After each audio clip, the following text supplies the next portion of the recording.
Alrighty, everybody. Today's matchup is going to be CCB versus CNCE. I am your only commentator today, BT. Unfortunately, the other commentator could not make it, so I will be flying solo today. So, with our matchup, we are in the semifinals of the first Lilicrow Tournament. It's been an exciting tournament to witness so far. We've got to see a lot of matchups that were both exciting to watch and commentate. Um, our two teams today, as I already mentioned, CCB and CNCE, pretty strong teams on both accounts since obviously they're in the semifinals. Um, I do know quite a few people from both teams. I did get the pleasure of commentating CCB's prior matchup to this, which was versus Team FBI. A very exciting matchup. Their hunter, Zach, is probably one of the strongest hunters that I've witnessed in a tourney setting in NAEU in a while. And their survivors are quite well communicated. And then for CNC, their hunter, I know their hunter Quasar. He's a friend of mine. He's also a very good hunter. Impeccable game sense. And their survivors as well are very good players. So this is going to be a very interesting matchup. It's going to be down to the count here. We're going to Whoever wins this matchup will be going to the finals, which will be taking place next weekend, I believe. It's going to be BO5. That's going to be interesting. I like long matchups. I like it's going to be like a 6-hour stream. So that's going to be interesting. Um, yeah. So a little bit about each team. CCB. Other, I believe Zach doesn't have an opera singer. Zach has BQ, perfect BQ mirrors. Um, in a previous matchup, we didn't get to see his BQ. I don't believe in the matchup versus FBI, but his first matchup versus Team EOH, I do believe he played BQ. Yeah, he played BQ on Moonlit River Park, I believe. Fantastically, like, just accurate mirrors, lethally accurate mirrors. Um, I can never play Bloody Queen. I'm terrible at aiming the mirrors. I never get how people perfectly know where everybody is. Like, obviously, that's the game sense, but aiming the mirrors is just like to have the game sense to do that is insane. But yeah, I hope it's gonna. I know it's gonna be an exciting matchup, but I hope it's gonna be a very exciting matchup. I believe we will be starting band picks here soon. Let me see what the map ban was. I should probably talk about that, huh? Let's see. So, yeah, Sacred Heart Hospital was banned, and then Ever Sleeping Town was picked. That seems, if you've been tuning into a lot of the streams here and a lot of the matchups, we've seen Ever Sleeping Town quite a lot, round one, just because, honestly, it's quite a favorable mat, just in general. It allows round one hunters like Sculptor, uh, Opera Singer, obviously the meta, another sneaky hunter coming up, Bane in the meta, right? And just it makes a lot of sense to pick Ever Sleeping here round one, because not only does it get it out of the way for potential future matchups where the hunters have more bans and the survivors have more bans, uh, but it's just such a good matchup to, I believe, pull forward in that points. Because with Ever Sleeping Town, with all the routes you can take both as hunter and survivor, it presents an opportunity to both teams to give themselves a really good jump in points. And obviously, the ban on Sacred Heart Hospital, we can all understand that map sucks. I hate that map. Um, it's honestly one of the worst maps in the game, in my opinion, just because of how survivor-sided it is, and it's such a bad map. I mean, sure, you can loop Hospital, but, like, if you're a hunter, it's just not fun to watch. So, yep, CNC's Hunter is going to go first here, um, and they will be banning Embalmer and Gardener. Alright, so right away we can tell from the first two bands it's going to be uh an opera singer pick. I find it really interesting that Quasar chooses to ban out the Gardener. If you've seen a lot of round one matchups and tourneys, Usually, people just let the gardener through because it is a big counter, yes, but on a map like Eversleeping, I don't feel you're going to have to chase that gardener first, and even if you do, with the opera singer's speed, I don't feel that it buys as much time that it would be a worrisome amount of time, if you use your speed to your advantage, especially on Eversleeping. But, choosing to ban out the Embalmer and Guardy here, I understand banning the Embalmer, just because it can be such a detriment late game, obviously, if that coffin gets into a place where you just can't reach it in time. CCB is gonna be picking First Officer and Acrobat. Those are strong survivors.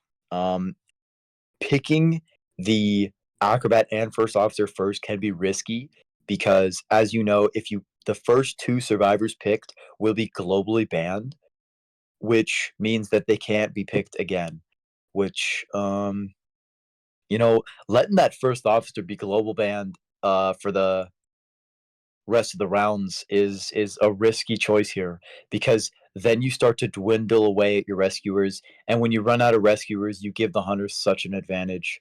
So I will be very interested to see what kind of plan they have here, picking out that First Officer first. Um, yeah, and CNC is gonna ban Antiquarian. I don't even need to talk about that one. We all know why Antiquarian is banned. That character's the most broken thing on the planet. Uh, Nothing else needs to be said. They picked CCB survivors are going to pick Priestess here. So very interesting lineup so far from CCB. First Officer, Acrobat, and Priestess. Um, CNC's Hunter allowing both Priestess and First Officer is a very interesting strategy here. I have no clue what they're planning. Maybe there's something planning around this. I would guess so. The psych ban on CNCE. All right, that's a fair ban. Fair ban. But that will allow them to pick, yep, the Seer from CCB. That's going to be an interesting lineup. Um, yeah, no. So the lineup today is going to be First Officer, Acrobat, Priestess, and Seer, which already incredibly strong survivor lineup here. I'm not sure what CNC's Hunter's plan is against this, allowing multiple extremely meta survivors to sneak through, especially on Eversleeping with Priestess. There are portals that allow the biggest and best transitions. You can also combine that with Tram, which allows you to rotate a quarter way around the map. It's just, I'm excited to see what strategy Quasar has here to counter this potentially devastating um, comp here. But we'll just have to see. I do believe it will be an opera singer. There's no lock yet, but I would be surprised with banning Guardian. You don't play opera singer. I would assume it's an opera singer because you have to follow the meta, right? God forbid you don't follow the meta.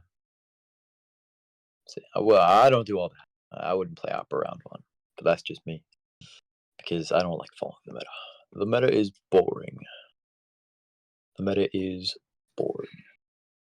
But you have to follow the meta, right? Because that's the reason why it's the meta. Like people say, "Oh no, you can pick any hunter you want." No, you can't, because then you'll get crushed. You'll get diffed. But yeah, it's definitely looking like an opera singer matchup. Obviously, round one.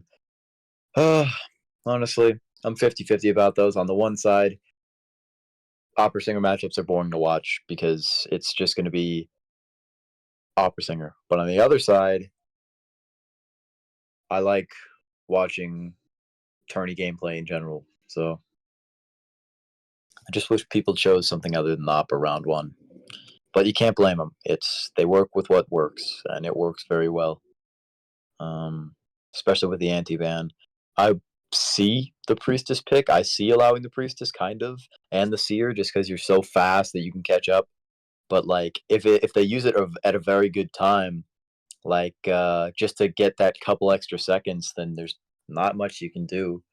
because sometimes as a hunter you get a hit like right before the survivor gets into a pallet area. But with the owl, that could definitely be a detriment, you know. And we will see that round one super meta opera singer pick on Ever Sleeping. Man, that's gonna be the same. I'm trying, guys. I'm trying, but like opera singer, play like Mad Eyes round one or something, man. I'm just kidding. Don't play Mad Eyes. You'll get destroyed. It'll be like that Koa match where that guy got where the Dream got four escaped. But gotcha. But yeah, you know, opera singer round one is the meta. Opera singer in general is the meta, but we don't see her too much after the first round. Obviously, if people don't ban her, they let her. She sneaks through. But we'll see here, especially on Ever Sleeping Town. That is a map which most definitely benefits Opera heavily, just because. Well, I mean, first of all, it's open. And a lot of people might think, oh, but Opera needs to be in closed spaces because she can dash all over the place. That's only if she doesn't have first presence. If she has first presence, she can put it right through the middle, just that her whatchamacallit, the shadow right through the middle, and then she has all that area to dash on. It's just it's definitely lethal.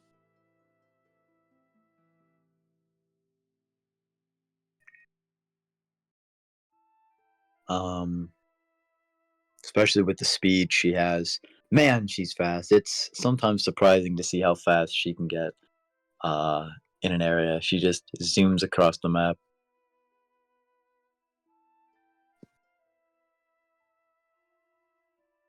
But yeah, we're getting started here.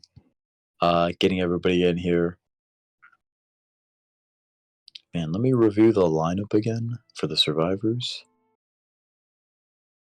Let's see. Seer, Priestess.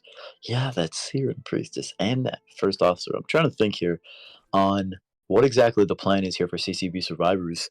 I mean, sure, you have an extremely strong lineup against this opera here, but then you're going to lose out on a rescuer and acrobat.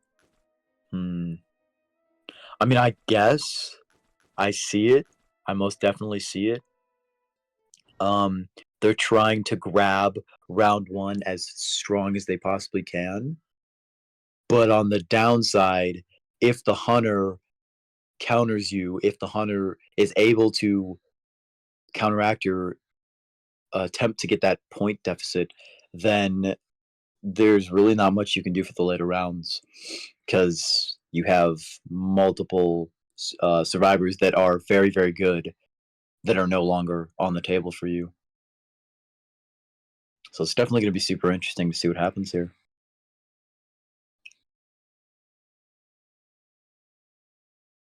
We got a little bit of sportsmanship from the team. We love to see it. But it's always nice to trash talk. I'm kidding. Never trash talk, chat. It's wrong. I wonder what they're going to spawn. I mean, if they put Priestess middle, she can be like the support transition for everybody. But undoubtedly, the hunter has to either chase first officer here or seer. Because if they chase Priestess, she's just going to transition all the way to graveyard, and then you have nothing because you don't have first presence. And if you chase acrobat, it's an acrobat, and that's like the worst thing on the planet, especially with no presence. So interesting spawns here. Pushing the opera singer both into the acrobat and first officer and potentially the priestess here. So we're getting into first half, round one, first half of CCB versus CNC. CNC's Hunter versus CCB Survivors. I'm your commentator, BT. Yeah, we're getting into it here. Round one opera singer match as usual on Ever Sleeping Town. So we'll have to see what happens here.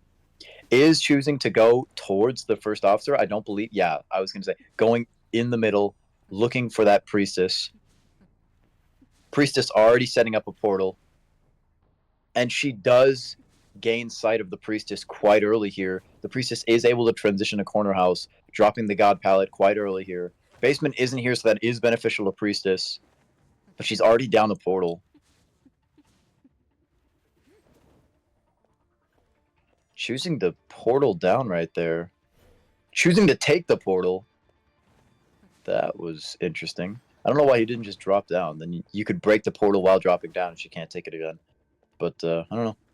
Transitioning out of corner house. Unfortunately missing that dash there, but I don't believe that'll matter since the Priestess is completely out of portals and we don't see a kite build from her here. Yeah, she is just going to take a hit here. Trying to transition away from this edge here. Blink is up. But I believe we're about to see the end of this Priestess here. The Owl! I forgot about the Seer. I can't even lie. But really, where's that going to buy her? She's staying in this area instead of going back to the pallet. She really needed to go back to the pallet. That's going to be a down without having to use Blink. Oh, and that's going to be a chair on, I believe, Acrobat Cypher, too. Oh, Cyphers are not choosing not to chair on the Acrobat Cypher. I mean, I guess it was almost done. But he will be able to pop it here. I wonder, is the Opera Singer going to blink for the hit here? Is going to blink for the hit here. Just to get a little bit of that damage across the board on that Acrobat, then go back to camp the chair. Yep. We are going to see, obviously, First Officer coming for this rescue here. But knowing where he's coming from, going to get that early hit. Ooh, late swing from Opera Singer is going to allow the Priestess to continue. Oh, beautiful pallet stun here. Recognizing that she is just walking through pallets. But there is not much for her to go here. Beautiful knockdown. And she will be, I believe, dying in a corner. Basement isn't here, so there's not too much they have to worry about here. Interesting use of the teleport. I believe, yeah, we already saw the trump card in effect. Switching to teleport here. Ciphers are looking not the worst, but the unfortunate part is they have one all the way in graveyard that's almost done, and they have nobody to rotate to it. So they might honestly need to sell here with no resources left to keep this Priestess alive here. I mean, Seer could obviously come in for it, but I do believe, yeah, it does look like they're going for a sell here. Opera Singer just patrolling around the area, making sure she secures that first kill here. And they are going to have the time to reset here.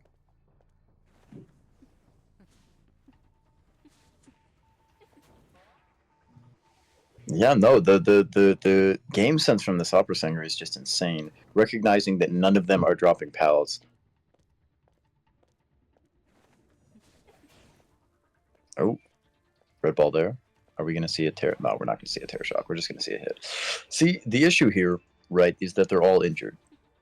Injuries are across the board, and they're all spread out. Meaning that they're not going to be able to heal very effectively. Are we going to catch that first officer out? Ooh, we might catch that first officer out. That'd be fun because first officer already has a watch here. We are looking to teleport to the Acrobat Cypher. The Acrobat is right there. Choosing the white bomb is... Oh, yeah, for the pallet. Okay.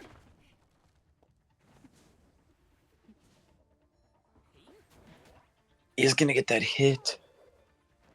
Ooh, this is going to be very, very, very interesting. Oh, my goodness. We're in kind of a detrimental spot here just because... Yeah, they have to reset, and when they reset here, they're going to know exactly where they're coming from, so we got to really watch out for camping here. They are going to be able to reset, and they are on that graveyard cipher we talked about earlier. But unfortunately, teleport back is going to get the rescue behind the back, but the Acrobat will be, I believe, getting a hit on the first officer. The ciphers are okay, but they still have 2 left. That's the issue here. And they're all spread out and injured.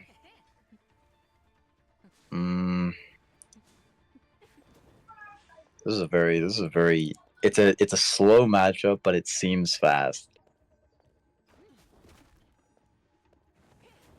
Because we have no ciphers at all, and they have to continue to reset. And yep, first officer going to the seer to reset here. But Unfortunately, it is looking like we might be saying goodbye to the Acrobat here because they are resetting out in the open here. The Opera Singer, I believe, does know where they are. Does she see them? She does not see them resetting. That's going to be so detrimental to the Hunter here because they're going to be able to reset and get that rescue here. The Opera Singer really needs to rotate back to the chair so she doesn't allow another free rescue here. Is going to allow another free rescue. Oh, this could be potentially game-changing. She has to avoid the body block here. Is able to avoid the body block, and that is going to secure the draw at the very, very least for the Opera Singer here. With 2 ciphers left, it is ultimately looking like a 3 or 4K elimination here with how it is panned out. Going to teleport to that cipher. It is going to be able to get popped just in time, but the Seer has no owl, only a flywheel to work with no pellets around him. It's ultimately looking like a 1K elimination. Oh, we almost saw it. That would have been funny. Should have just let him get hit by the tram, but I understand. He needs the down.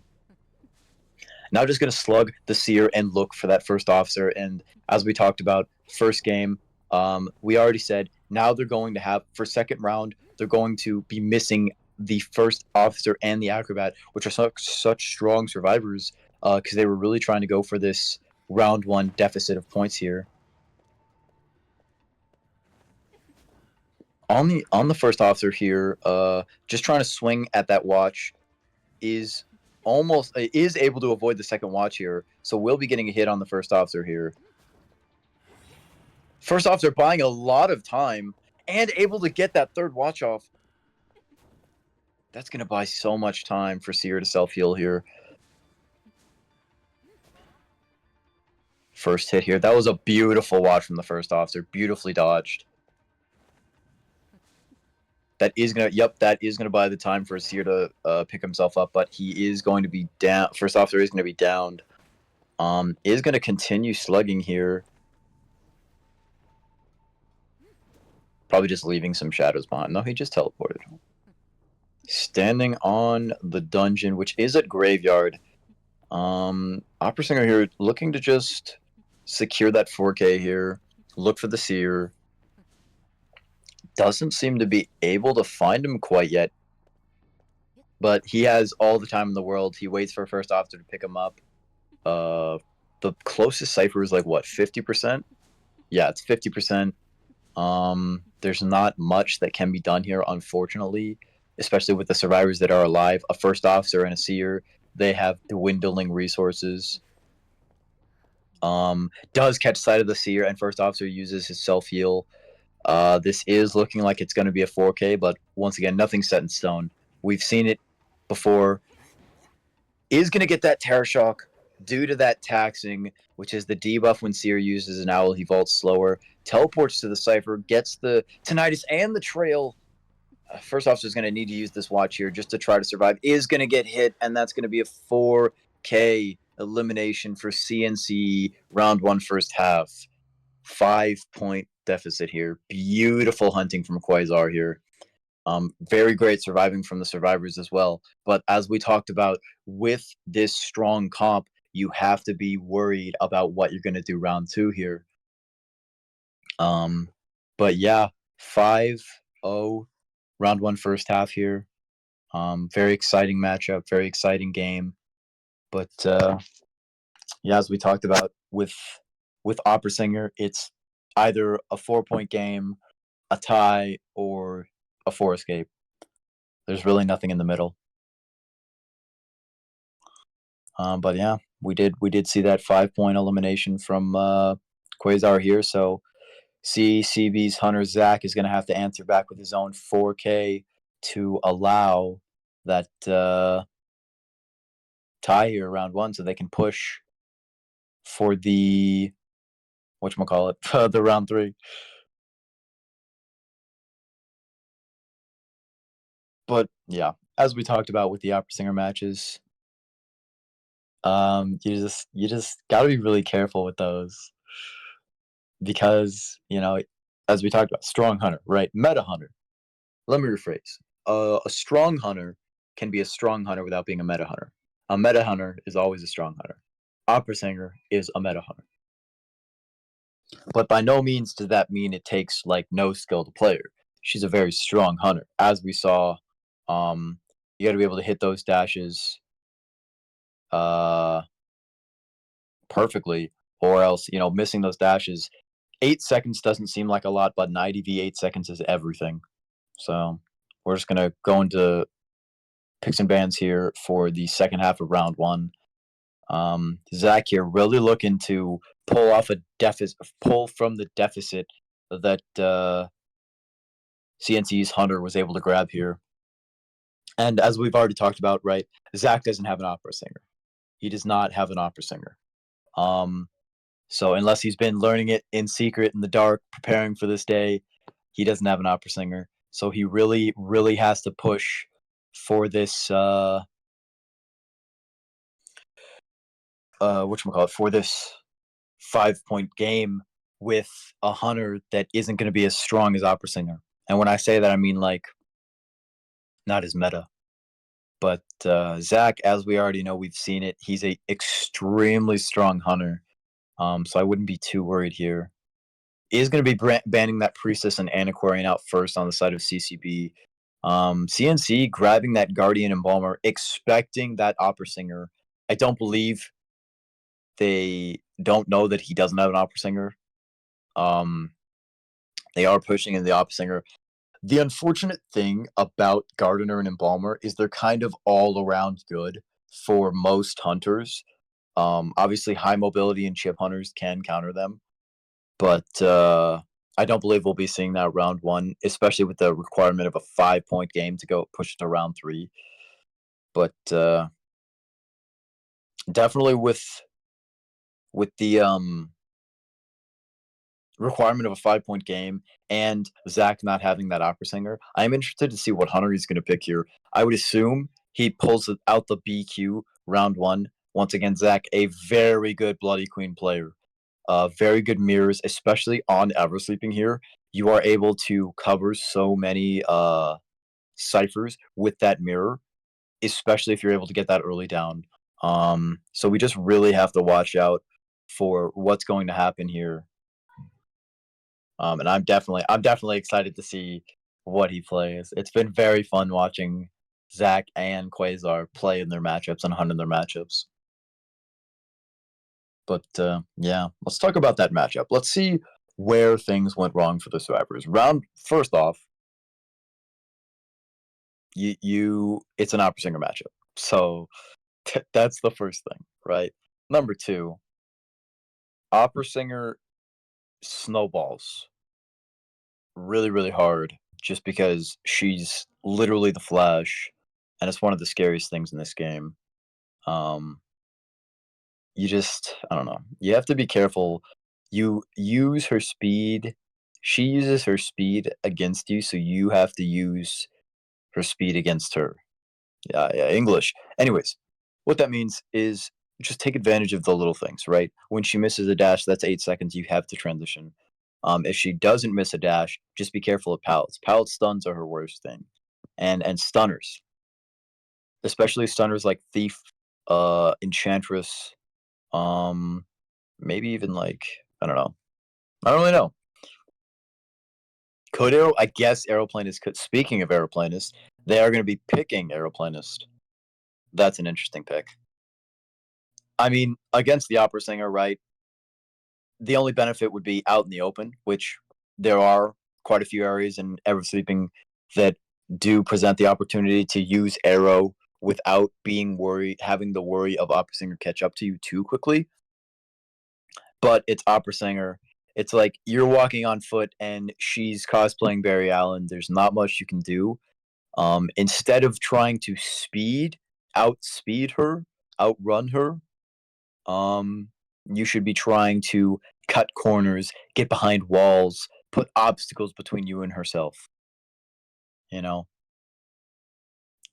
But as I said, I don't even think we're going to be seeing the opera singer here. I think and the FO picks from CNC Survivors responds to the Seer ban from CCB's Hunter.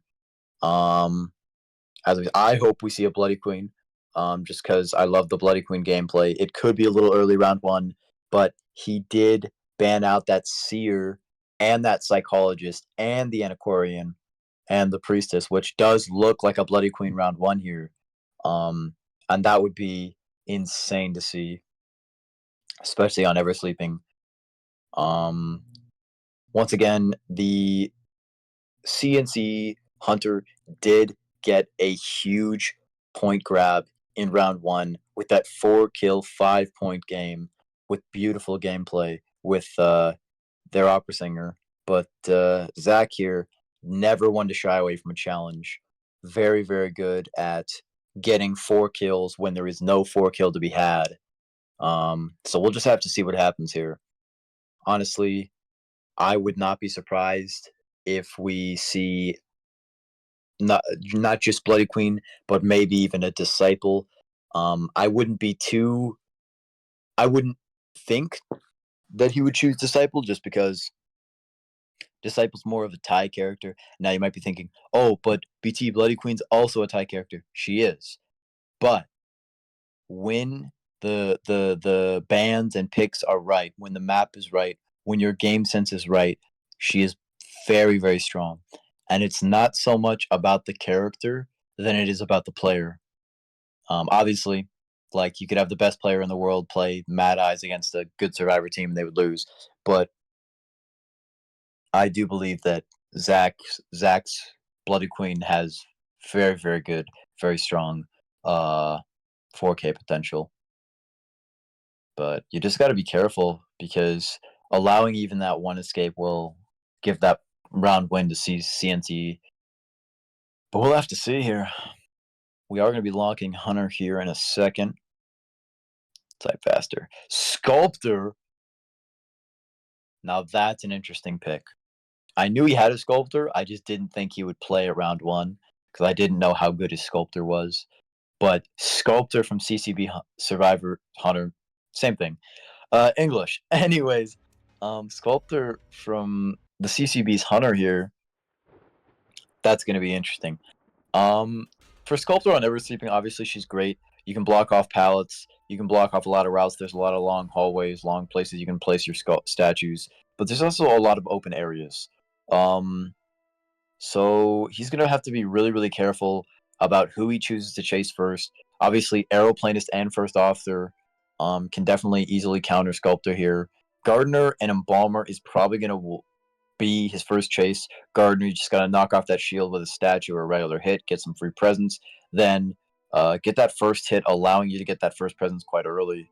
But with her veteran speed boost, it's going to be insane because the biggest counter to Sculptor is definitely mobility. Because you can't statue what you can't reach, right? So you just got to be super careful with that. And there's a lot of mobile survivors in this comp, right? Aeroplanist, First Officer, Gardener, and Embalmer. Embalmer with that coffin, Guardy with the bubble allowing her to transition, but also the veteran speed boost that allows her to transition. Aeroplanist with the jetpack, First Officer with the watches. You know, it's gonna be very interesting. Oh, that's right. No, I'm actually gonna be the hunter. Little did you know. Oh, and he's peaked here. Look at this giga tryhard, guys. He's peaked. No, I'm kidding. But yeah, Sculptor on one. It's an interesting choice, especially against this comp. Specifically, just because it's against this comp, and also because he needs a 4-kill. I'm questioning it, but I see why he went for it. But it's going to be definitely very interesting. Oh yeah, and happy birthday, Murrow. By the way, happy birthday, Murrow. Forgot to say that. But yeah, we will be getting into round one, second half here. CCB versus CNC. CCB's Hunter needs a 5-point game to push this to a round three. Anything less, and we will be giving CNC's the round one win after that first half of round one Opera Singer gameplay with a 4-kill from CNC's Hunter. So yeah, we are going to be looking to chase the Embalmer here, which is going to buy a lot of time for survivors. But at the same time, there's a possibility we could go for the first officer here. Um, we'll have to see what happens there. But once again, we are in the second half of CCB versus CNCE. Zach from CCB is going to be hunting, and he needs a 5-point game here. So we'll have to see what he does. But I know he's a fantastic hunter, so we'll have to see. Is going to choose to go for that Embalmer here, instantly spawning the Coffin. Basement is here, does allow the Sculptor to see him instantly, not trying to rotate, getting a chip quite early here, and dropping the God Pallet. I do believe that's 1 or 2 in pallet breaking. Might see another chip quite soon here. Avoiding the chip, I believe he's going to make the Tram here. Is he going for Tram? Nope, just continuing to rotate. I mean, you can get knocked off of Tram with a very well-placed statue. But Tram is going to block him here. I don't believe he can cross over in time. Yeah, he can't cross over, and he might get pushed into Tram. He is going to get knocked down quite early, and that is on the Aeroplanist Cypher. But I believe he's going to have to use his Coffin here because we have no Cypher progress. But unfortunately, with that early down, before trait is even up, it's looking very good for the Hunter. Even with it being an Embalmer, the only issue here is he was able to get the down without having to expend the trait and without having to worry about the Coffin, not knowing where the Coffin is. And the first kite wasn't too long. Red Light tricking himself a little bit here. Is just going to blink through. Flywheel's unfortunately, Zach with the game sense, able to know where that flywheel is coming. They are going to be able to pop 3 ciphers here, but they will have to sell the Embalmer in response to that. So obviously that's the point of Embalmer. Get chased first, die, Coffin. Zach, watch out for Tram. Okay, there we go. that would have been funny. Are we gonna see somebody rotate? Nope, they're just gonna sell, which is the smart play here. Because the Sculptor is a dangerous character, don't get me wrong, but I think everybody can agree her most dangerous time is when she's max presence. So if they don't rescue here, they can keep her from reaching max presence until the next chase and the next chair. So she's maxed out on statues here. Did use trait early here. Chasing the Aeroplanist, pushing him off that Cypher. I believe it was about 30% there. Avoiding that chip there, we are going to see him transition to, I believe, Graveyard Window here. But as we talked about, out in the open here, it's quite hard to hit the statues. Using that first jetpack there, getting a clean ship from on Aeroplanist there. But, you know, chasing the Aeroplanist is a decision. We'll put it that way. Especially with his high mobility. But Zach here, just defying all odds, hitting perfect statues here. Ooh, Aeroplanist, unfortunate misstep from his jetpack. Accidentally jetpacks into the wall. Not quite. The hover doesn't reach a height where you're able to get over that wall. If you angle yourself in the incorrect direction. So we don't see quite a deficit on Cypher progress. There is quite a lot of Cypher progress to be had.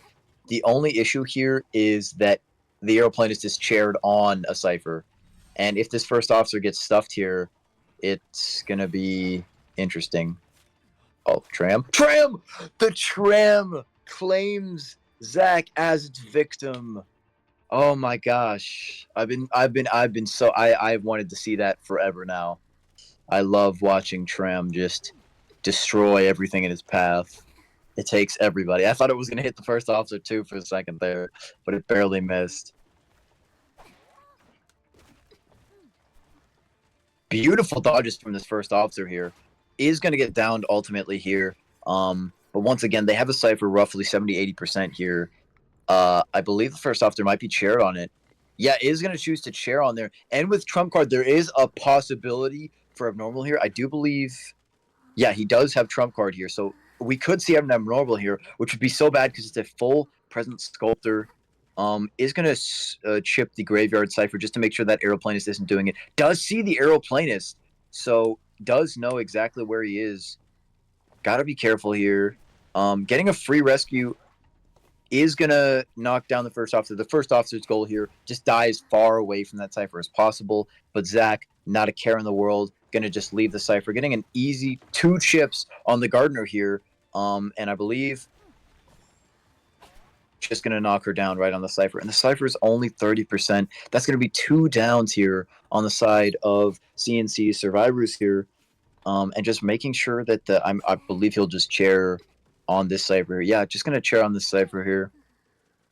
So as we talked about, full presence sculptor, look at that. She's able to take down both first officer and gardener here and push aeroplanist off of his cipher. That's going to force first officer to use his self-heal here, which could be super detrimental to which will be super detrimental to the survivors, because that means he can go for a slug in that first officer late game. Yep. And they still don't have that cipher. I believe he's contemplating using the abnormal.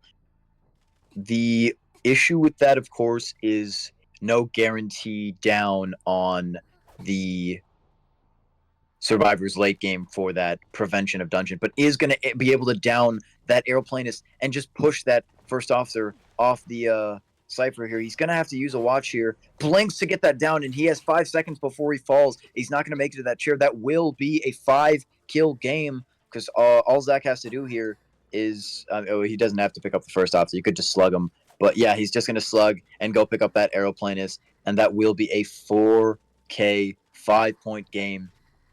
As we talked about, Zach, a very strong hunter, able to answer back from that original 5-point deficit that CNC's hunter was able to get with his own 5-point game, which will mean we will be pushing to round 3, and that will be a tie round 1.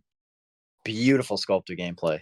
That was very good statues, very good chair. He was able to chair on the cipher multiple times, which was their only issue there, among other things. But just beautiful game sense from the sculptor there. Once he hits that full presence, there's not too much to be done. Even out in the open, he was able to push them right next to each other. It's just something you got to be careful of. And yeah, that's going to be round 1, first half is going to be a tie. So we're definitely seeing the common occurrence, the common theme of these matchups has been significantly hunter-sided. So I'm not surprised, but it's just the hunters are just so strong. These hunter players are definitely proving that they can be among the best of the best here in this tournament. But that was an exciting first round to see for the 5-5 here. We're just going to have to see what kind of plans and strats CNC and CCB have to try to ultimately grab a round win here. But yeah, it was unfortunate. They definitely both teams survivors definitely had a chance there to get that one escape, or even more, honestly. But both hunters were able to beautifully manipulate their way into that 4K 5-kill point game. But yeah, just extremely strong hunter, as we talked about. I doubted the sculptor. I'm not even gonna lie. I doubted, especially when he wasn't able to have full presence by first down, because of the cell. But Zach just defying the odds here, saying, "Oh, you got a 5-point game. Well, I'm gonna answer back with my own, so we can push to round 3." Very strong hunters here on both sides. But now is where it gets interesting. Round 1, if it's a win, it ultimately basically decides who's going to win most of the time. But since it was a tie here, we really have to see which team's going to push ahead here. With a hospital ban, I believe. Didn't we already? Isn't hospital already banned? Am I tripping? Yes, because a hospital is already banned. So, but yeah, obviously, I understand them banning hospital. Hospital is, ugh. I hate hospital. Hospital is the worst map on the face of this planet. Like, I don't know who at NetEase developed that map or who allowed it to be in the game, but I hate it and I hate you. And frankly, I hope you stub your toe on a nail. Um, but no, I hate hospital. But that's a story for a different time. CCB is going to be banning Red Church, and CNCE is going to be picking Moonlit. Moonlit is very, very, very, very good for round two, or round one. The reason you want to pick that Moonlit round two, just because now they know that he has a sculptor, they're going to ban out that sculptor, and probably force either a Bloody Queen or a Disciple here, trying to get those tie hunters out and grab that tie for a point, for a couple of points there. I believe. Oh yeah, we're gonna see who's gonna be hunting first here. Let Zach cool off. Let Zach cool off. He just hunted. Yep, they're letting Zach cool off. They're having CCB is having their survivors go first. If you guys couldn't tell, I'm heavily hunter biased. I only support the hunters. I'm just kidding. I'm not biased at all, guys. I support everybody. Merc Seer ban on the side of CNC. CNC's hunter here. Obviously, we already got to see that Quasar has proved that he is not afraid of a seer. But on this map, I definitely would be, because there is an extreme amount of strong kiting places here. Obviously, the same can be said for Eversleeping, but let's be honest here. Moonlit is definitely better than Eversleeping, because the transportation on Moonlit doesn't crush your skull if you get hit by it and make you lose 50 points in rank. So I think Moonlit's just a bit better, especially with the coaster. You can take it and not worry about having vehicular manslaughter committed on you and your entire Survivor rank team. But I definitely understand banning both the Merc and the Seer here, because if you guys remember, they did their global bans. CCB's global bans is Acrobat and First Officer. So they're already down 2 rescuers here, forcing them to pick either that Cordy, that Patient, what else? The dude with the shovel. Yeah, I forgot his name. Gravekeeper. There we go. Gravekeeper. Yeah, that dude. Man, who even plays that character? Anyways, Gravekeeper, and yeah, they're really running out of rescuers here for the CCB survivors. They have to be very, very careful. Honestly, I think they have to lock in their hunter, or not their hunter. Oh my gosh, on crack. Excuse me. I mean, not on crack. Don't do drugs, kids. They have to be really careful. They have to lock in a rescuer here quite early, I believe. I don't think they have much of a choice here. We are going to go into the CCB's hunter ban. I would ban the Opera because it's Moonlit. A lot of people say, "Oh, Opera's bad on Moonlit." No, she's not. Shut up. You're wrong. You're incorrect. Opera's good on Moonlit. Opera's only bad on Lakeside. Like, she's so, especially for that 4th stop kite that everybody relies on, she can just teleport back to the Acrobat or the Patient or the Aeroplane, or to whoever's there. Honestly, she's a lot weaker in 2-story on Moonlit River Park here, because you can dash onto multiple places on the stairs, but it is a lot more enclosed, and there's a lot less places to dash on than the 4th stop and the rest of the map.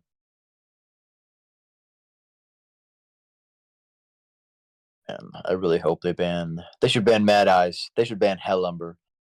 CCB survivors, if you can hear me, ban Hellumber. What? They banned Hermit. They're allowing the opera singer. That's interesting. That's an interesting choice here. CCB survivors choosing to ban the Hermit here. I believe we did see Quasar play Hermit in a previous matchup, and he did, I believe, get a 4K. I don't recall. But I definitely understand not allowing or banning that Hermit, because he's one of the strongest 4-kill hunters. Not strongest hunter, but the potential for 4K is strong if you've snowballed far enough, because you can just slow cipher progress and spread damage across the board. But allowing that opera singer is going to be an interesting choice here, just because round one, obviously, they did pick one of the best comps I've ever seen against opera singer, and still got where CNCE's Hunter was able to get a 5-point game there. But I'm sure they've probably already planned it out. They've probably already learned from their past mistakes. And here in the round two first half, they're going to push for either a tie or more here. We'll have to see. They are going to pick, CCB survivors are going to pick Embalmer and Coordinator. So they are expecting that opera singer here. But unfortunately, what was it? Did they already? No, they could pick up. They could pick Guardy here. An Aeroplanist ban on the side of Quasar here. Honestly, let me see here. A Seer, Aeroplanist. We could see a Wheel or a Night Watch. I have no clue. I'm pretty sure we're just gonna see that opera singer. I would love to see a Wheel. Yep, and there it is. CCB survivors are going to be picking Gravekeeper, the Shovel Man, as their rescuer. Yeah, as we said, CNCE's Hunter getting rid of 2 rescuers, 1 global ban, 1 being a ban. Which pushed them into a corner, forcing them to have to pick that Gravekeeper here. Fortunately for CCB's survivors here, Gravekeeper is a very diverse and can counter a variety of hunters. Let's see. The Aeroplanist ban I kind of understand on Moonlit, because he can also do that 4th stop loop that Acrobat and Patient can do. But if he's planning to play Opera, I don't entirely understand the arrow ban. I guess if you're dashing, if you're dashing and then he hovers and pushes you back when you're not in a shadow zone, it does put your dash on cooldown. So I guess he could be thinking of that. But he's so fast he could probably just avoid it. Or he's so fast he could accidentally stumble into it, I guess, too. But let's see. The anti-ban from CNC, which we already talked about, Antiquarian, is like who even plays that character for fun, man? Like, what are you doing with your life if you play that character for fun? Like, you just enjoy watching hunters suffer or something. I don't know what to tell you. Like, you're truly a menace to society if you play that. If you play Antiquarian and you say she's fun, like, you just love watching the hunters sit there holding on to their arm. Like, I don't know. I hate Antiquarian. I love Antiquarians if I'm playing Survivor, obviously, because it's the easiest one ever. Although a lot of random Antiquarians disappoint me and perish in 4 milliseconds. My Antiquarian is pretty garbage, too. I remember one time I tried to flip over a window, and the hunter thought I flipped over the window, so they blinked over the window, and then we just sat there, and they were like, oh, okay. Guess we're both bad. CCB's picking the last survivor here.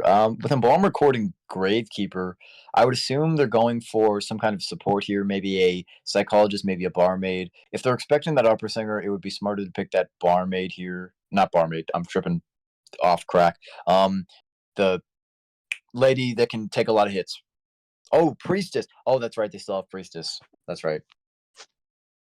Quasar really just doesn't fear the meta. Like, round 1 didn't ban Priestess or Seer. Round 2 didn't ban Priestess. But he's afraid of the Antiquarian, which we can't even. I mean, of course he is. Everybody's afraid of the Antiquarian, except like obviously hunters who don't need to rely on swinging to do damage, on normal basic attacks to do damage. But yeah, we are going to be waiting on personas here. Man, I wonder what the new survivors and Hunter are going to bring. We got that one chick who looks like she frequents like Beverly Hills. Then we've got the other dude who looks like he just came in from a Renaissance fair. And then we have the hunter who frankly looks like Crumpus. But I'm very interested to see what their abilities are going to be. And then, of course, there's the dude who throws big marshmallows at you, and then you have to charge up for 4 seconds to break it. Like, that's an interesting survivor right there. I know Fire Investigator isn't allowed in this tourney because neither is Ivy. But man, it's a funny. It's kind of a troll survivor realistically because you could just like lock your teammates in with the hunter. 7 minutes in hell type stuff. You know what I'm saying? Like it'd be some freaky little. Oh man, I should do that. I already bought Fire Investigator. I'm gonna go into quick matches and just purposely troll people. Just lock them in a room. Man, I can't wait. It'll be like it's one of those survivors that can be such a troll, kind of like how Little Girl was, with the before she got that buff that allows her pages not to reset hunter recovery. You just have a little girl get hit, then reset hunter recovery, and you're like, well, I'm uninstalling. You know what I mean? On the plus side now, you know, I guess like I don't know what the need for the buff was. I guess it takes like a second to activate the page for the page to activate. So, but who even plays Little Girl, man? Like what are you doing? I'm gonna guess. I don't find any joy in playing Little Girl. Like, I mean, on the plus side, nobody's really gonna chase a Little Girl because that's kind of against the law. You know what I mean? Well, I wonder what happens. I know with the recent cowboy adjustment, you can have a little girl on the cowboy, and cowboy can lasso somebody, so you can have 3 people in one setting. Yep, we are going to see the opera lock in from CNC's Hunter here. We already saw one 5-point game. Will he be able to continue that 100% 4K elimination rate in this matchup here? I don't know. I wonder what happens if you throw one of those balls, like Fire Investigator's balls, in front of the tram. Does it just go through it? Probably does, right? Because does it? Or would it like glitch out the tram? I gotta try that. Somebody try that for me. Somebody try that and tell me in the Discord or the chat what happens.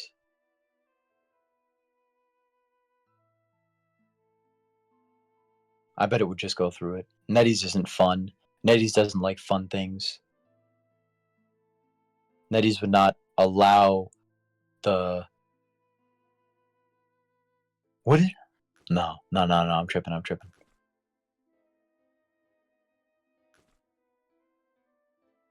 It could be. That'd be funny. Imagine like the tram just explodes. No, I'm tripping. No, Nettie doesn't do that. Netties are fun killers. Netties hates funny bugs. I can't wait to see Fire Investigator and Attorney. There's gonna be a lot of troll moments, like when Little Girl and whatchamacallit, Novelist, when he first got allowed in tourneys just recently due to his adjustment. Oh yeah, happy birthday, Merle. Gotta remember. Everybody say happy birthday, Merle. Happy birthday, Merle. But yeah, round 2, second half here. First round was a tie with both hunters getting a 5-point game. Going to round 2, second or first half, sorry. CNCE versus CCB. CNC's Hunter versus CCB Survivors. We're just really gonna have to see what the survivors can do now that they've prepped for this opera singer, and allowed it in round 2 here. So I imagine they have a plan. Putting the Gravekeeper at the 4th stop and the Cordy at top bridge. That's an interesting choice. Opera singer just saying, I don't want to chase either of those people. I'm gonna go kill the dude with the coffin. Ironically. I mean, he could just instantly take the coaster. The issue, of course, with chasing an embalmer at first stop is if he places his coffin down immediately and Cordy is able to press that second stop, which, yep, Quasar just having none of it, going straight for that priestess, who does only start with 2 portals here. So she's not the best ideal first chase, but yeah, see, as we talked about, you are able to, does break the pallet, oh my gosh, but is able to get that hit quite early onto that priestess here, forcing her to transition out of 2-story here. I'm not sure if basement's there. That was an interesting portal there. Quite an early down on the side of CCB Survivors here. Choosing not to portal over the bridge is questionable. Probably didn't want to accidentally push onto the Cordy Cypher and allow that chair, but in return, you're just going to get chaired onto the Embalmer Cypher. This is basically 2 Cyphers. So I feel like maybe going to the Coordinator there would have been the best option so that she could use her gun as the opera singer was getting out of shadow form so that she was unable to dash for 3 seconds after the stun is over. But with quite an early down, I don't believe they're going to rescue before half. They might not even rescue at all, especially because even with the Coordinator's gun, they don't know trait. And, yep, Quasar does see that Cordy here. Does look like Quasar, or the Cordy is going to be coming in for the rescue here after half here. Cordy doing some beautiful mind games around that, able to get that rescue quite easily. Is, I believe, just going to take that... breaking that portal here. Is, I believe, just going to grab that brain fart. Down here is pretty soon. But Cordy, not... Yeah, the early transition was definitely the issue here, just because it allowed them to... It allowed Quasar to not only chair on the Embalmer's old Cypher, but force the Cordy off of hers because you're out in the open. There's not a lot of places to hide. But that was quite an early elimination from the side of CCB Survivors here. And he already knows that the Embalmer is over here. We'll have to see how good the Embalmer is at playing hide and seek here. Looks like he's pretty damn good, and he is able to completely rotate out there. But Opera Singer does catch him in her sights, but unfortunately dashes into the shadow area as it's disappearing. But is able to catch the Embalmer here. Quite far from his coffin, though, so we'll have to see what happens here.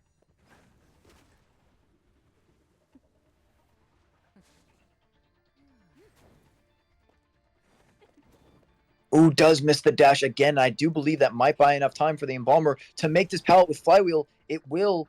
Ooh, but with a beautiful teleport that will allow him to take the down. But Embalmer here going, I believe, onto the bridge here. Yep, using teleport here. Instantly shooting, but Quasar is able to get into that shadow form before the gun hits him, so he will be able to instantly dash. I believe taking the slide here. Yeah, is going to take the slide here. Beautiful bait. Is going to get that early hit here. Oh, flywheels, but unfortunately gets hit through the flywheel here. A little bit of red light trick from Quasar here, but Cordy not falling for it at all. But with the no items here from Cordy, I don't believe it will be too long before we see her unfortunately fall down. Ooh, but beautiful mind games from the Cordy here, and Quasar messing up another dash here, allowing this Cordy to just transition away from this potentially dangerous area here, which we're going to have to see. Is going to be able to get that pallet stun, which is, I believe, going to allow that Cordy to transition to 4-stop pallets here. Oh, nope, not going to have enough time. Oh, misses the dash. Misses the hit again. Oh, my gosh. Okay, this Cordy is Neo from the Matrix with that gameplay there. Another beautiful mind game from the Cordy at the window here is, I believe, going to take this down here. But that was a very good kite. That's one Cypher left, and it's almost primed here. That Cordy with a beautiful kite with no items at all. That just shows how good this coordinator's raw kiting ability is, even with that Cordy's little buff, little thingy, speed thingy, whatever. The vaulting speed, whatever it is. Oh, choosing to teleport away, but the Embalmer does have a coffin here. Is going to just charge through that pallet, getting a hit. Embalmer choosing not to use the coffin here. Probably going to use it on Chair. I suppose they could just start a new Cypher, and he doesn't even have to use it. He might save it for endgame, but yeah, he is going to save it for endgame here. Just because he's going to have the Gravekeeper. Yep, shovel early. Does get seen out here, but it is a Gravekeeper, so it doesn't really matter. Gets the hit, but the shadow is going to disappear before he's able to get right on top of the chair, so it won't matter in the long run here. And we'll be getting it before half here. Beautiful rescue from the Gravekeeper here. Is going to chase the Gravekeeper here since he doesn't have the shovel. Beautiful, beautiful gameplay. Almost getting through that pallet here from the Gravekeeper. Gonna share that. I believe he would just Embalmer is just gonna rescue here. With Coffin, I would assume, because the Coffin is close enough to the chair for the shield and the tide to buy it, but he is trying to buy enough time here to allow the Cypher to be primed before he goes in for the rescue. I would imagine he uses the Coffin for rescue, because if he doesn't use the Coffin for rescue, he's going to be too far from the chair to get the rescue. Yes, he's just going to... Oh, wait. Choosing to chase him. He is going to be close enough to the chair now, even with hitting him away here. It's not going to be quite primed. He is going to have to use his Coffin here. Yeah, but he is able to get a little closer there. Buying enough time. Teleporting. Just instantly popping. But is going to get that rescue off here and still has the shield. Hitting the shovel. And we are in the end game of round 2, first half here. Hitting the shovel, so knowing that Gravekeeper has nothing left, is going to get that down here, but Gravekeeper going into a corner as far away from chairs, because that Priestess did die on, I believe, that chair. No, not that chair. The Priestess died. Where did the Priestess die? Am I tripping? Where'd the Priestess die? No, the Priestess got rescued by Cordy and died. I have no clue. I have short-term memory loss or something. But I believe Embalmer is on the dungeon, and that is going to be a tie. Round 2, first half against the CNCE Hunter playing Opera Singer here. Beautiful gameplay from both sides, but CCB survivors, once again, planned for this. They knew that after that first round 1 5-point deficit, they needed to answer back with, at the very least, a one-man escape, and they were able to go above and beyond and get that tie against the CNC's Hunter here playing Opera Singer. Beautiful, beautiful stuff. That is going to mean that if CCB's Hunter here gets a 3K or more, that's going to be a round 2 win for CCB here. But as we said, with the usage of Opera Singer on that map, especially against Embalmer and Cordy, CNC's Hunter playing that very well, getting that early elimination, but with the Cypher control just not... I think it was, obviously, we all know it was the Cordy's kite, the Cordy's rebound, allowing them to get that tie there. So definitely props to CCB for that one there. But Zach here, all he needs is a 3K, and he can grab this round 2 win here, which does mean that CNC would have to get the round 3 win to at least go to overtime. Man, that was an exciting matchup to watch. The early down from Quasar, sharing on ciphers, negating so much cipher pressure there, but then the Cordy's rebound kite was just insane. With one gun, she was able to transition from, I believe, top bridge all the way to where she died at behind 10, which was just insane. That was an insane. And as we talked about, Opera Singer can be strong on Moonlit with that huge, very early down here. But unfortunately, with the Cordy's rebound and the fact that the Opera Singer brought Teleport, which didn't allow her to secure that Cordy down as quick as she wanted to, did allow them to ultimately tie. So, but yeah, unable to truly whatchamacallit, benefit from the priestess's early down due to the coordinator's rebound kite. But really fantastically played on both sides there. Will allow the 2 point here, but I believe, like, on Moonlit, you don't really have to worry about banning uh whatchamacallit. What's the lady's name in the wheelchair? Sculptor. There we go. Yeah, see, they aren't gonna ban Sculptor. They choose CNC choosing to ban Bane here. I believe Zach has a Bane, but I don't recall seeing it. So I might be tripping though. So who knows? But no, definitely not having to ban that Sculptor, just because it's such a large map.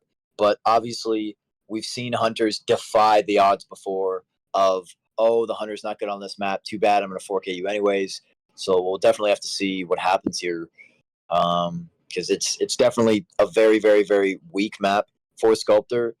Not only because you can use Coaster and there's a lot of open areas, but also because with enough mobility on the survivors, the map is so big that the transitioning alone is going to cut off the Sculptor. So, but it's Moonlit, and if you guys recall, in a previous matchup with CCB in it, Zach did play Bloody Queen on Moonlit, which would be so awesome to see here. Bloody Queen normally a tie hunter, but in the hands of Zach, most definitely a very, very lethal hunter. So it'll be very, very interesting to see what happens here. CNC survivors here gonna have to answer back with at least a draw, if not more here. We'll have to see what happens though. Let's see, what's the lineup so far here? So CCB is going with Priest. No, sorry, I'm tripping balls. CCB is banning Priestess, Seer, Merc, and Psychologist, and CNC survivors are going Ento, Acro, Forward, and we're waiting for one survivor left. But the ban is interesting. Bane, obviously, very huge in the meta right now. Very good 4-kill potential. But honestly, with how many hunters Zach has in his survivor pool, it's kind of hard to pick and choose which one you want to get rid of and which one you want to face. So we'll have to see here with this comp here with Ento, Acro, and Forward so far. Definitely an interesting comp. Don't get me wrong, very, very strong survivors against Sculptor with the B support, with the Forward harass and the Acro kite. And the toy merchant here as the last lock-in for CNC survivors. But we also have to remember that there is no guarantee that Zach plays Sculptor here. He has a disciple. We've seen him play Geisha, Bloody Queen. I believe he played. Did he play Wheel? I might be tripping, or was it Night Watch? I don't know. I might be thinking. I've watched so many matchups. I'm mixing hunters together, so apologies if I mix up hunter mains a little bit. But I wouldn't be surprised if we see a Bloody Queen, or honestly, a Wheel wouldn't be the worst here against Forward, but against Acro and Ento. I mean, with Ento, you don't have to worry about bees too much when you're in wheel form, but with being out of wheel form, you just have to really rely on hitting those traps. So, but even then, I don't know. You'll just have to see. We'll just have to see.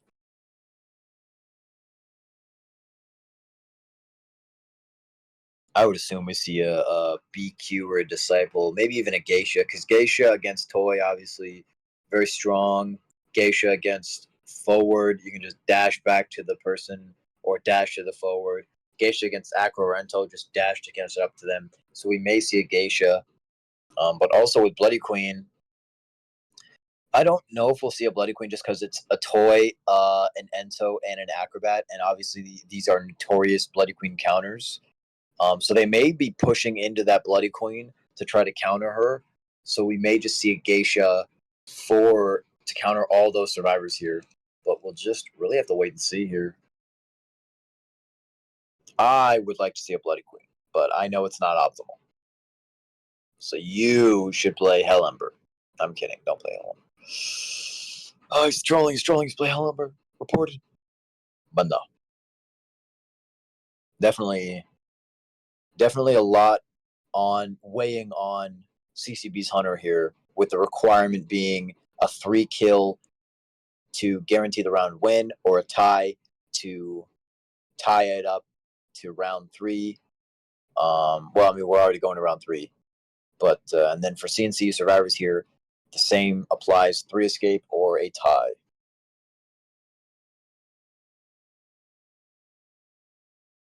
Oh, that's some good water.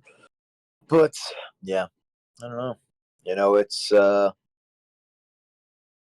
definitely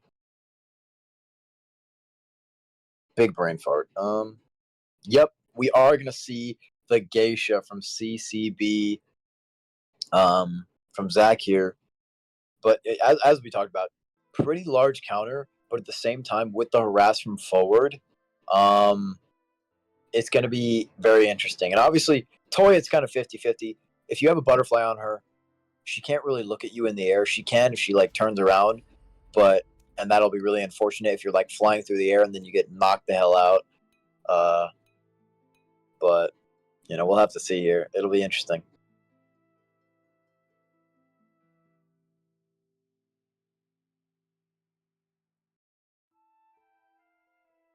But Geisha on Moonlit, obviously, as we already talked about, it is Moonlit, right? I'm not tripping. Yeah, it is Moonlit. Okay, good. She can dash over those thingies, bridges. There we go. That's the word.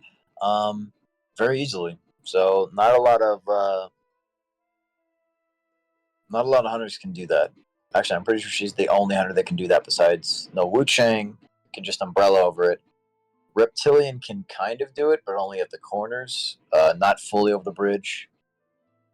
I yeah, I'm sure I'm missing one or two, but Geisha against forward is going to be interesting. We might see an excitement here just for that forward, just to prevent that time bought from the potential harass, especially with the Toy, with her mobility. I would guess they would put Toy at second story forward.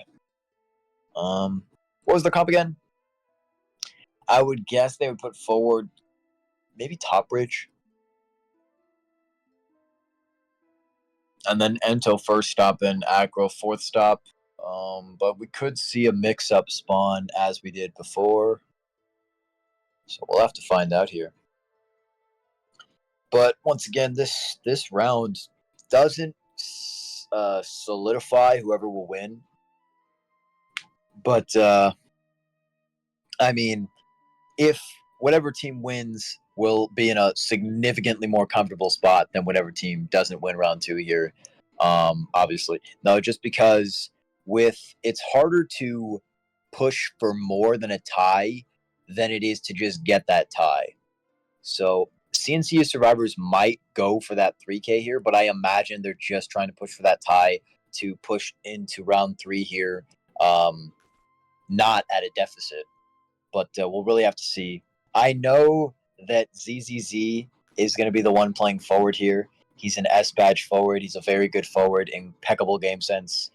So we'll really have to see what happens here, with that forward, with that harass, and if we see an excitement on the side of CCB's Hunter here.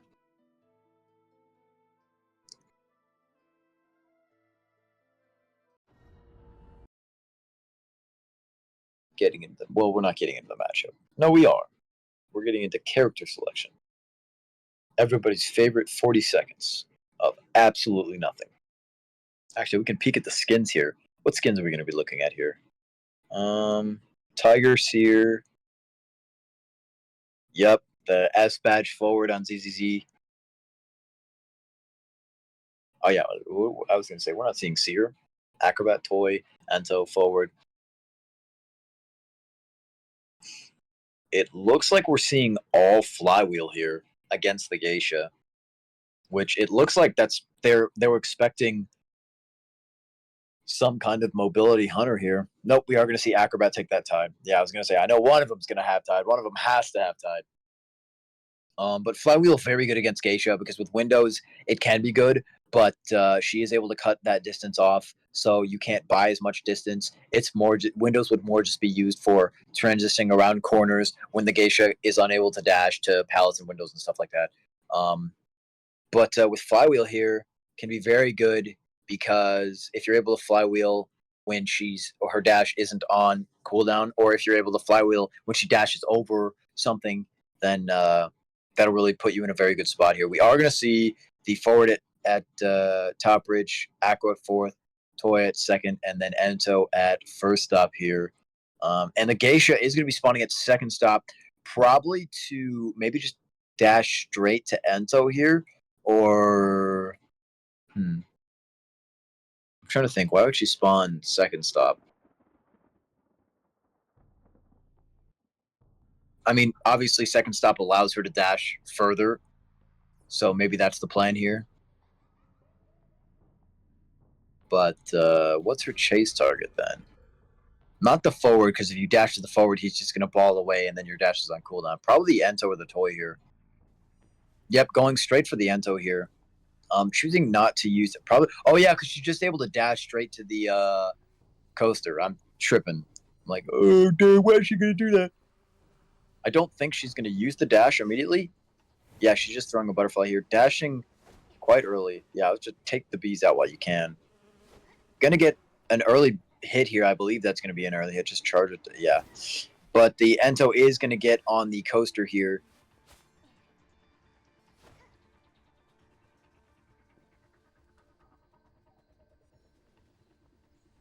And the button isn't pressed. The Ento dropping there quite early, which we might see it down here. And we do see the excitement, by the way, from Geisha. I forgot to mention that. It does hit the bees here. Looking like some catapult support here. Zach just cutting the Ento off from that. Getting it down here. Oh, flywheels to the catapult. It is going to get hit off the catapult there. A little bit of lag for a second there. But forward is here for the support. Breaking the catapult. But dying on the Torbjorn's Cypher. I would assume we see a just a pickup with the excitement here. Is going to get a free hit on that forward here. I would assume forward maybe just stuns on chair. Nope. Toy Merchant just going to come in here for the rescue here. We do see that excitement quite early here. The benefit from this is the Geisha doesn't have full presence, obviously, and it will allow the forward to come in later for harass here after this rescue. But again, what's being shared on the Cypher here, on forward Cypher, that allows so much Cypher pressure, and that is going to allow her to take either the catapult or the tram here, is going to get stunned, and no, she's going to be able to dash right away after that. But there's no coaster here. There's nothing over here for this entomologist, and she's running really dangerously low on bees here. A beautiful dash to catch up to the Ento. Ento, unfortunately, getting stuck, so she is going to... Oh, no, misses the swing here, Geisha hitbox moment, and that will allow the Ento to find a spot. Oh, nope, never mind. She is going to be seeing that second chair here. I do believe the Toy Merchant and forward, yep, are going to be choosing to reset here. With that excitement out, it does allow a possibility for more harass from the forward here. I do believe he'll just either stun rescue for no damage or maybe just sell here. It is quite an early down, but they did get the trade out. But the unfortunate part is there's not much she can do with... I think she should have just taken that coaster there from second stop instead of that catapult, because the catapult just pushes you into an area where you have nothing against Geisha.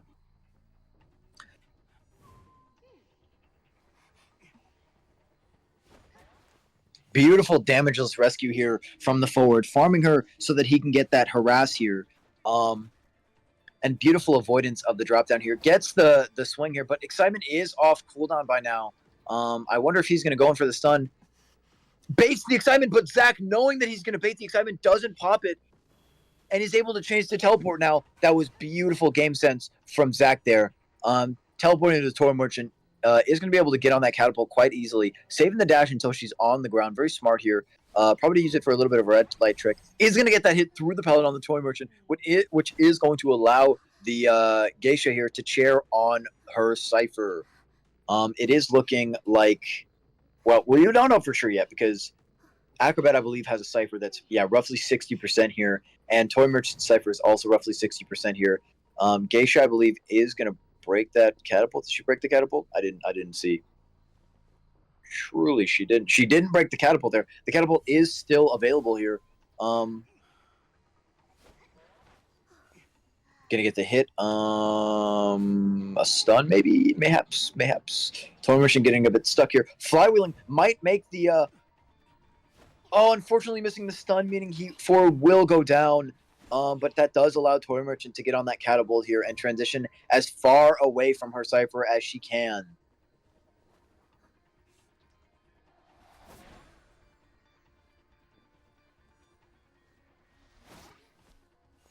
Unfortunately, trying to mind game the Palantir is going to go down here, but I believe Acrobat might be able to. Nope, unfortunately, transitioning over here, picking up the forward to continue the pressure on the Cypher here. This is very good from the Geisha here. Still chooses not to break that catapult. I don't know. I mean, it's not like it's being used or anything, but do it. Break the catapult. Break the catapult. Acrobat going in for the rescue here. Doesn't want to go too early. Is going to be forced to go early here. Fortunately for him, he does use the Black Bomb, so he won't get stuffed here. Is going to get that flywheel off. Has enough ball just to get to that pallet there. But unfortunately doesn't recover from the exhaustion enough. Is going to get a pallet stun here. Being forward, that is going to be a little bit of a stronger pallet stun. Or no, I'm tripping. But yeah, it's looking pretty bad right now. Multiple people on the ground. Everybody's injured. Yeah, it is looking like more than a tie here, but I will not say anything yet because anything is possible. But Acrobat is able to pop that last Cypher, so there is potential for this end game here with one Cypher being left. But unfortunately, there's no progress on any Cypher to be had, and they're all across the map here. So there's not much potential for a reset either. Is able to grasp a little bit of that tinnitus to tell where Acrobat is coming from. Is able to grasp that. Knows either ultimately he's at Godkite or around. Does catch the trail here, and with teleport as an option, is going to just teleport to the chair here. And it's looking like it's already guaranteed as soon as forward dies here that and Toy Merchant doesn't have self heal. So once Acrobat does die, we will be seeing that 4K elimination here. And that will be a 4K elimination on the side of CCB's Hunter Zach here. Beautifully played. That will mean that round 2 does go to CCB here. And with that point deficit, I believe that's 7-2. Yeah, that's 7-2 round 2. Meaning that CNCE really has to pull back here to answer this point deficit to try to allow either overtime or if they can get an 8-1 lead here, that will be their, I believe that, that'll be their win on points there.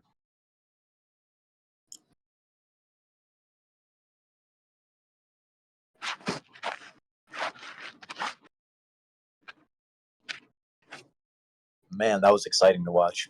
As we already said, Geisha, big counters to all those characters. But I think the biggest part there was when Toy was unable to finish that Cypher, and ZZZ did not get out that excitement, trying to bait it out, but Zach just not falling for it at all.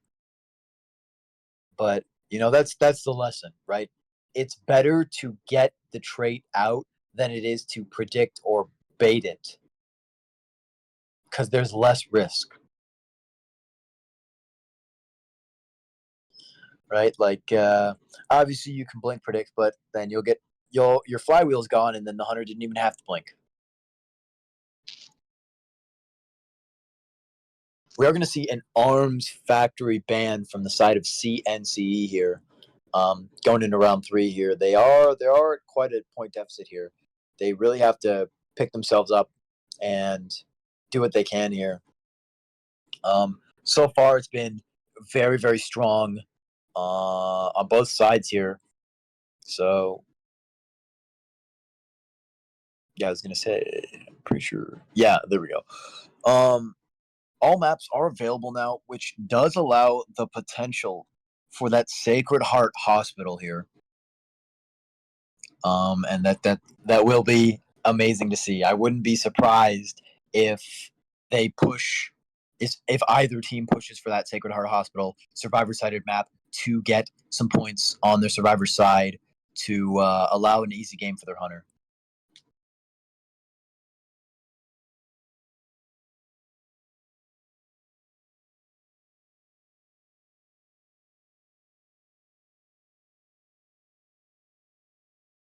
Man, I want to see a Sacred Heart Hospital. Oh, don't pick that map. Don't do it.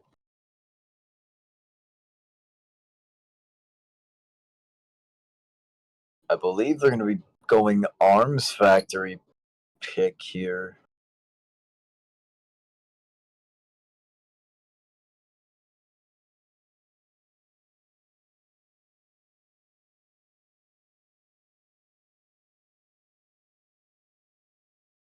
Yep, we will be seeing it. Not quite yet. Yeah, Arms Factory pick from the side of CCB here. So a little bit about Arms Factory. It's a small map, and it doesn't have any two-story areas, but it still is probably one of the best survivor maps in the game, just with factory shack and lockers. Sandbags obviously can be really great. Middle can be really great, but interesting pick here, definitely. Seemingly trying to avoid, I don't know, Geisha maybe trying to I don't know what they're trying to avoid here. Sculptor's decent, not the worst or best on arms, and Geisha's I guess. But I would assume. Okay, so CNC's Hunter is going first here. Yep, global bans are going to be FO, Acro, Embalmer, and Cord for CCB. As we talked about, they're already down 2 rescuers because Cord is a rescuer. And they're kind of pushing away from all these strong survivors here. But since they are in the lead here, they can just comfortably play for ties here. So there's not too much to worry about for them. CNC, on the other hand, does have to get as much as they can here, really push for wins as much as they can. Because if they get I believe it's a 4K and a 3K, they will win the matchup. And if they get a 4K and a draw, then it goes into overtime. Please end this. I'm tired. I'm tired. Please have mercy. For real.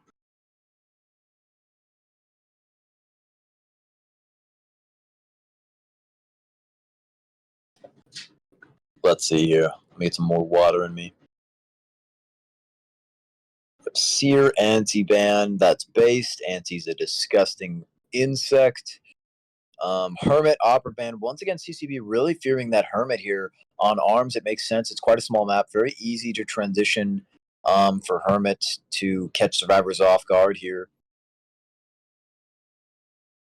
But yeah, we'll have to see what Quasar is going to pick here with his Opera and Hermit gone, and this being a terrible map for Wheel. We may see. I'm trying to think what else Quasar plays. I'm sorry, Quasar. I forgot your Hunter pool, and I'm mixing you up with other people. I think he plays Smiley. No, I'm tripping. That's the other guy. It's the other person named Quasar. Um, I have no clue. I'm sorry, Quasar. I'm sorry. I have no clue. I have no clue. The Wheel, the Hermit, the opera. Do you play Bane? You can play Bane. You can play Bane here. Play Bane. Do it. Play Bane. I would love to see a Bane play, especially on arms. Very good map for him. I mean, any map's good for him as long as it's not, as long as it's not disgusting lakeside. No, I'm just kidding. Any map's good for him. But yeah, I might be tripping. Is Quasar a clown player? Quasar's a clown player, right? We could see a clown.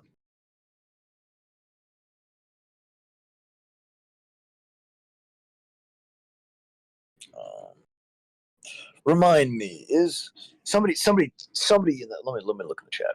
I don't know if we're going to round 4. If they tie this out, is there round 4? I don't know.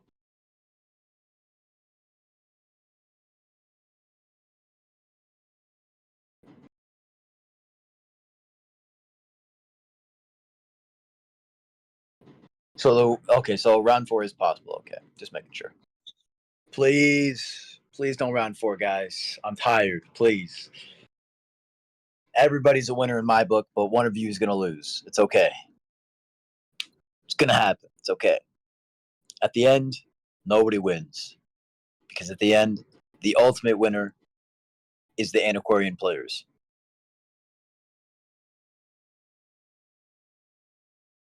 Merc journalist pick. Interesting. Probably looking to counter that possible Bane or Clown here. I mean, no. Bane counters both Merc. No, Bane counters Merc and Clown counters Merc, but Journalist counters both of them. Because obviously, if you're dashing, you can just put the little dude, little minion, that the little human shield behind you, and then same with Bane. And obviously they get no presents from it, so they just get cooked, you know. So we'll definitely have to see. They are pushing away from that. We could see. I have no clue. I don't know what the other. What other hunters are good here? Disciple, maybe. Does Quasar play Disciple? I don't know. Maybe he plays Disciple. That'd be cool. But I mean, when you need a 4K and a 3K to win, I don't think you play Disciple here.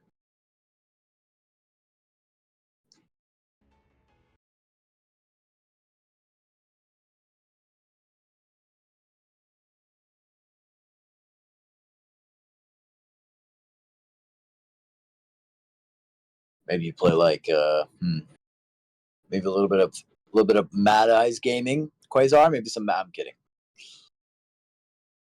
I believe maybe we'll see a Disciple. Maybe we'll see a I don't know, a Clerk. He has Clerk, right?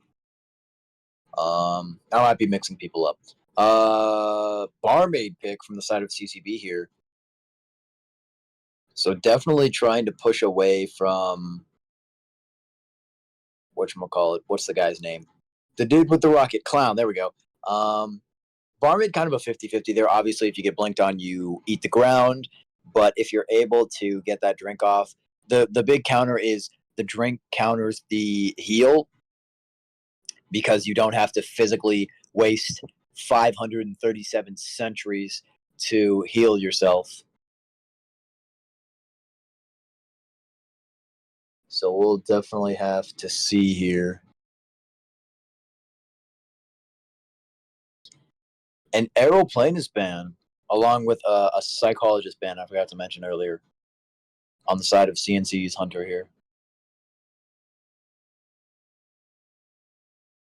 Once again, as we talked about, Arrow, not the best or worst on arms, but very good for buying the distance. The psych ban definitely screams a clown or a clerk here. But we'll have to see here. And they're going magician, so that's so to reiterate, CCB's comp is magician, barmaid, merc, and journalist. Really looking to counter clown and Bane here, but they might accidentally push into either clerk. Who else? I have no clue who Quasar plays. I'm so washed. I'm the worst. I do zero research, and I'm actually friends with Quasar, so I look like such an ass. Oh my gosh, I'm cooked. I'm sure he plays everything. Yep, he plays everything.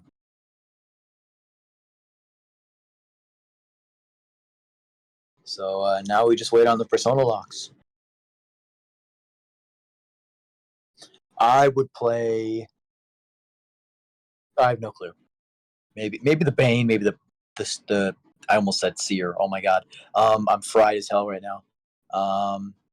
But maybe the Seer. Maybe the not the Seer. Oh my god, bro. No, not the Seer. Hunter. What is his name? Smiley. There we go. My gosh, I'm fried throughout my entire skull and cranium right now. Um, but maybe the Smiley, maybe even a little bit of Clerk, maybe some Bane.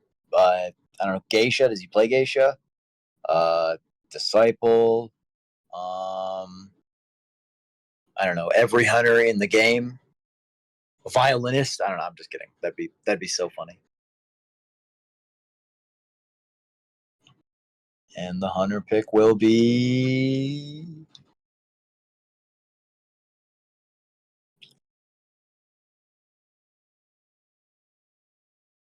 We are awaiting the hunter pick. Put your votes in the chat. What is it going to be? Is it going to be A, Mad Eyes, B, Disciple, C, Bane, or D, all of the above? No, I'm kidding. There's no way. There's no way this kid plays Mad Eyes. It will be a Clerk. So Clerk, very strong 4K potential. So I definitely understand the choice here, especially on Arms Factory. I didn't know Quasar had a Clerk, so I was not aware that that was a possibility, but that is definitely exciting to see. The only downside about Clerk games is when it's going super well for the Clerk, 9 times out of 10, you're just gonna be hearing me talk about the Clerk walking around looking for one survivor to get the 4 kill as another survivor bleeds out because that's Clerk gaming. You know what I mean? But we'll have to see.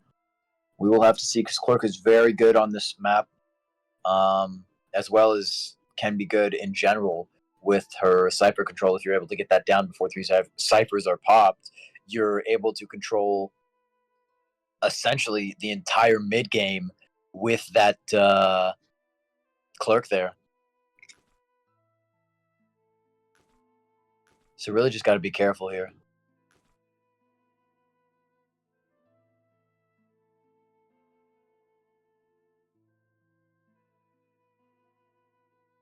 But we'll definitely have to see here.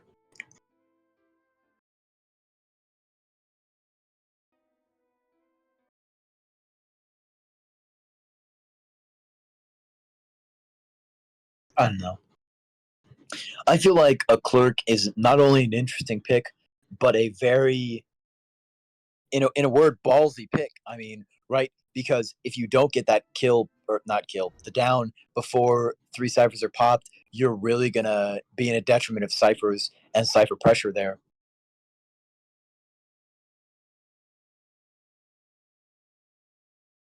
But we'll have to see, especially with the comp there. Happy birthday, Murrow. And with the what was it? Magician, barmaid, Merc, and who was the last one?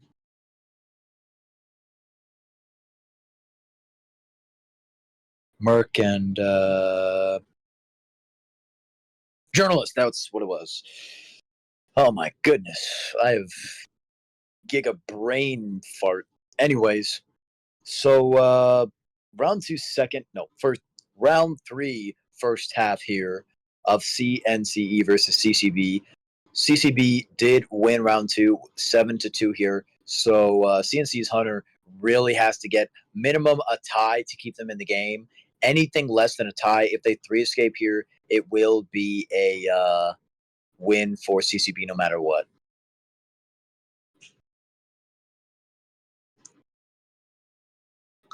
So we'll have to see what happens here.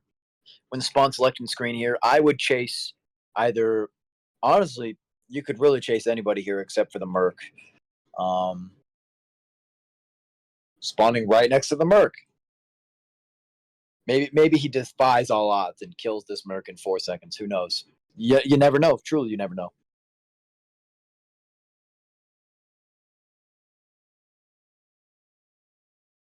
We may, in fact, see such a thing occur. We'll have to see. You know what I mean? But once again, I am your one and only commentator, BT. Joined by me, myself, and I, because I have no friends. No, I'm kidding. We're in round 3, first half of CNCE versus CCB, with CNC's hunting needing to get at least a tie to potentially get this round 3 win or round 3 tie to push it into overtime. So is going to believe, looking for that barmaid here, is going to find that barmaid quite early here. Barmaid dropping the factory pallet quite early once again. I believe, yeah. So the trick here with Clerk is to get that first hit without having to use recordings so that you can then use recordings to guarantee the second hit. Barmaid transitioning out of factory might have to use that speed drink here because, yeah, is going to have to... Oh, no, choosing not to use the speed drink here. Very interesting decision. So Quasar was waiting to hit there so that his blink could come up a little sooner, just in case he needed to blink. Choosing to blink here with the speed drink and flywheel still available, does have a window block, is going to window block that. Flywheels, is she going to get the drink off? Does barely get the drink off. Beautiful flywheel from the barmaid there. Able to get that drink off perfectly there.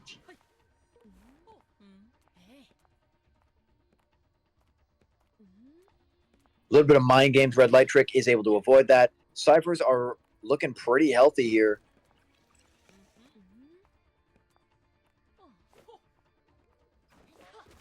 Ooh, does get that hit through the pallet there. Very good from the barmaid here. And dies just before 2 ciphers are able to be completed, which does mean the Clerk's power is be able to use...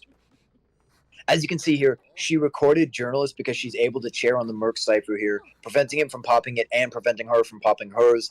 Very beautiful here. The only detriment here is she does not have any recordings. By that I mean any pages to record here.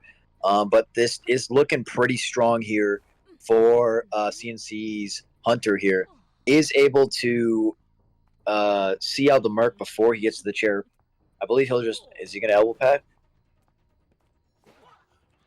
Gets a hit there just to secure that damage. Merc, beautiful elbow pad to get away from the double down here.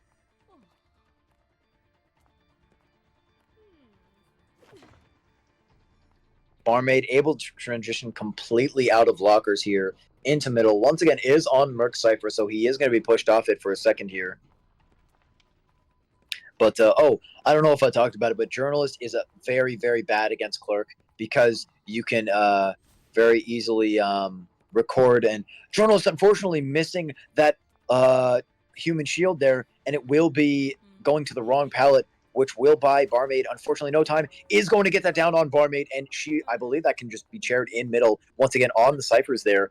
Cyphers aren't looking too bad, but it is a Clerk, so, you know, you never know. Is choosing not to chair in middle and instead on the Journalist's old Cypher here. Just as good a play here. Journalist is trying to decode it here. They do have a decent amount of Cyphers here, but once again, it is a Clerk. Look at her. She's just protecting her Cyphers as much as she humanly can. Trying to push that Journalist for an early hit here. Yeah, getting that hit there on the little guy. Might just blink for this down on the barmaid here. Getting that window block. She is going to have to flywheel here. Is going to get a beautiful body block from Journalist. And Cyphers are almost completed. I would imagine she just blinks here and tries to get this flywheel out here. Is going to be able to beautifully angle that Clerk's hitbox here and guarantee 1 elimination on this barmaid. With 1 Cypher left being the one that is on this barmaid's chair here, they're in quite a predicament here. especially with Clerk endgame being so strong. Does able to see that Journalist kiting away from the Cypher here beautifully. Magician hiding around here to go and resume the progress on that Cypher. Clerk not seeing it quite yet. Magician might be able to honestly pop that. It's quite close to what, 70, 80? Yeah, 70% here, almost 80. So Clerk really has to get on that if she wants to prevent that from popping right now, to at least allow her teleport to be up before endgame here. It does not look like she sees it being decoded here, and that will allow, I believe, a pop to be had here once the Journalist allows it here. And that will be a pop. We are in the end game, but once again, it's not over yet. The Clerk does have 2 pages, which will allow whatchamacallit, her to extend this end game by a lot. Is locking the Merc Cypher, pushing on to that Journalist towards the Merc. She doesn't really need to leave the Journalist here, just because the Journalist used so much of her ability. Yeah, she's out of her abilities. But going on to the Merc is a questionable decision, because you can continue pressuring the Merc's gate while chasing the Journalist, who has no items, because she used all of her items to help the Journalist here. She has to monitor the other gate here before the Magician gets it open. It's almost open. I don't think she's going to be able to monitor it before he opens it. Teleports to it. Magician does get it open. Gets a beautiful flywheel here and gets out. This might be a 3-man escape here from the side of and the Hunter surrenders. That will be a 3-man escape from the side of CCB, which does mean CCB survivors will be winning this matchup here against CNCE. That was beautifully played from the CCB survivors there.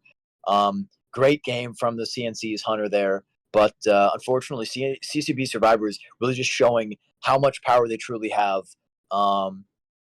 with that comp, and both with their game sense and gameplay there, allowing that 3-man escape inevitably. And with the Clerk unfortunately not choosing to chase the Journalist there and allowing that Magician to open the gate, will allow that 3-man escape there. So we will be saying congratulations to CCB. They will be moving on to the finals, which I believe will be held next weekend. So that'll be exciting to watch. And obviously, make sure to tune in to the next matchup upcoming in like an hour and 13 minutes. It'll be BS versus Rev, which will be very, very interesting to see. So yeah, be sure to tune into that.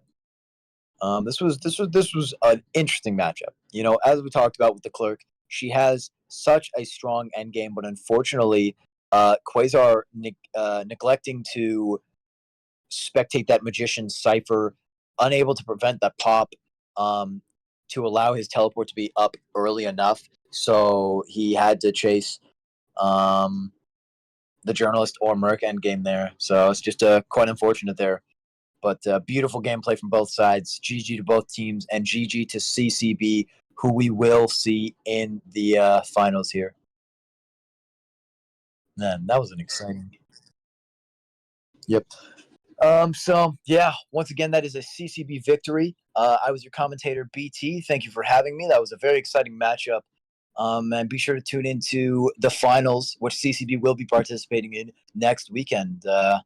So I am out of here. Thank you very much, guys.